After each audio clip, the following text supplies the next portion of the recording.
Good morning. You're listening to FloorDaily.net, and I'm Kemp Harr. This morning, my guest is Scott Humphreys. He's the CEO with the WFCA. Scott, how you doing? I'm doing great. How are you, Kemp? Good to be with you. I'm doing well. So you've been in this position as the head of the WFCA for about 6 months, and we're talking to you now at Floor Tech. You were the MC for this breakfast that just happened with Vern Yip. This looks like it's a little bit outside the scope of your normal activities. What do you have to gain by being here with the AFA and Floor Tech? I think there's several things, one of which is visibility. One of the first things I heard when I took on this role and what I've heard over the last 5 months is, who is WFCA? The more visible we are, then the more we have the opportunity to share our message, that we're out there to have an impact on the industry through our retailers, through all of our members, and this was a good opportunity to do that. The other thing was, I've been a little frustrated to look at how many really good associations there are out there, but how little work together is done. And so when I met Wanda, and I respected her immediately, I look at what she's done over the last 20 years. She's an amazing lady. She's tireless. And when you see this show, you understand that that's a show that it might take a team to do typically. She's put together by herself.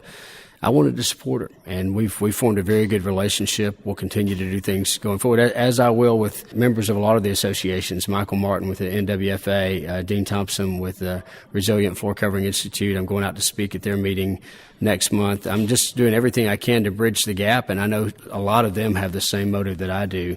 There's a lot we can accomplish together. We just got to find out where our common ground is. 6 months in this role, and you start thinking about the purpose for the WFCA. What's your overriding purpose with them? We're going to be relevant. I mean, the biggest thing that I've noticed is what I heard from Shaw as I left. They said, "Listen, we're not sure what you're going to do. We're not sure what you can do, but good luck to you." And I thought, that's exactly what I need. I need the opportunity to go out there and have an impact. I was joking this morning as I introduced Vern for his presentation, but when I tell myself the answer to why I'm doing this, I sound like Miss America when she's asked that question, what would you do? And she says, world peace. I do this because this is an industry that has had an amazing impact on my life, and it's an opportunity to give back. But if we're all swimming a different direction, then we're not going to accomplish what we want to accomplish. And so one of the first things I want to do is get with all these great people like Warner Braun at CRI and Michael Martin and Dean Thompson and so many others, and simply say, what do we have that's common ground that can have a positive impact on this industry? And let's get to doing it. Mm-hmm. And who is your target? I mean, who is it you're trying to help?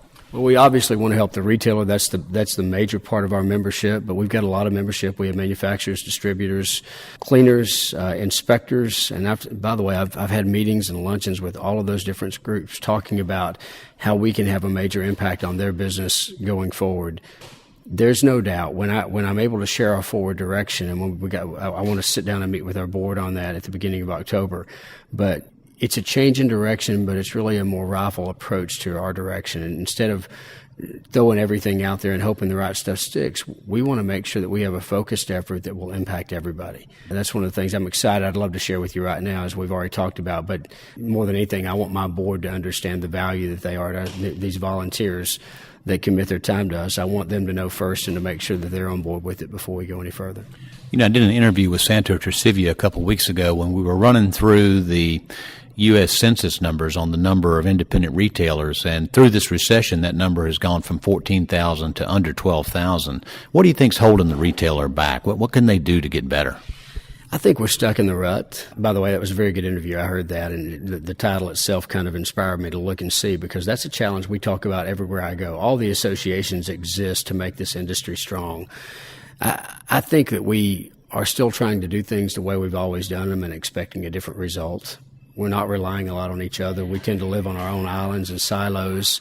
I think that we've got to be more aggressive and especially right now that the economy is starting to give us a window of reprieve. We got to go out there, and this is the time to be aggressive. You've heard me say, and I say it in almost every interview, more businesses fail in the uptick than they do in the downturn.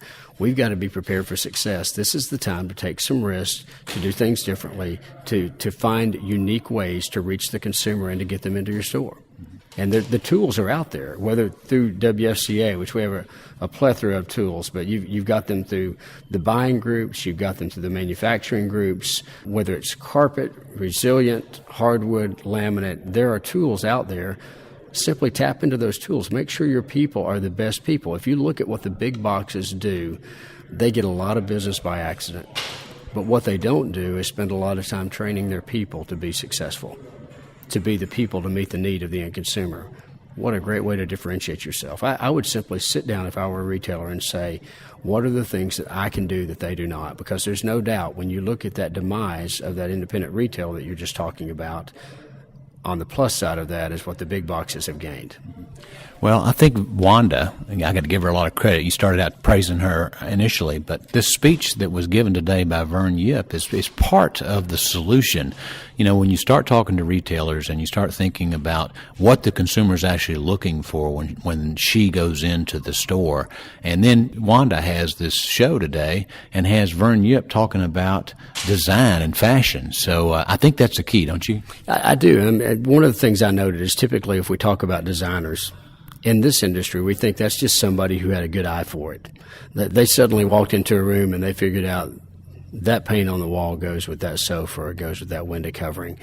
You look at Vern Yip, and here's a guy who is educated. I mean, he has a Bachelor of Arts in Economics. He has a Bachelor of Science in Chemistry, both of those from the University of Virginia.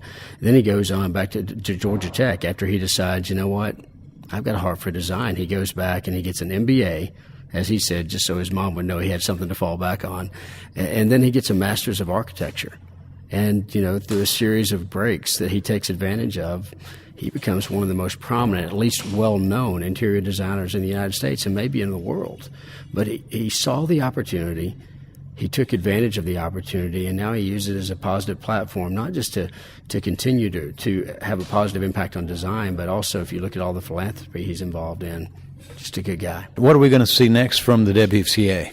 We got a lot coming up, and after that board meeting, which takes place on October 4th, I'd love to sit back down with you and share you some of our forward direction. Obviously, right now, a lot of our focus is on surfaces and what we have to present at surfaces.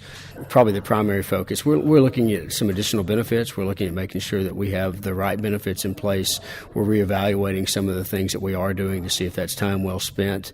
We're looking at our staff to make sure that we have the right staff in place, and you know, we're also looking to see how can we reach further. How can we have greater reach through our affiliates, but also in our own internal group? Well, this is interesting news that we've heard about Surfaces having an Eastern show. So you have any comment on that? Well, obviously, we have a very close relationship with Hanley Wood, and that's after their purchase of Surfaces from us.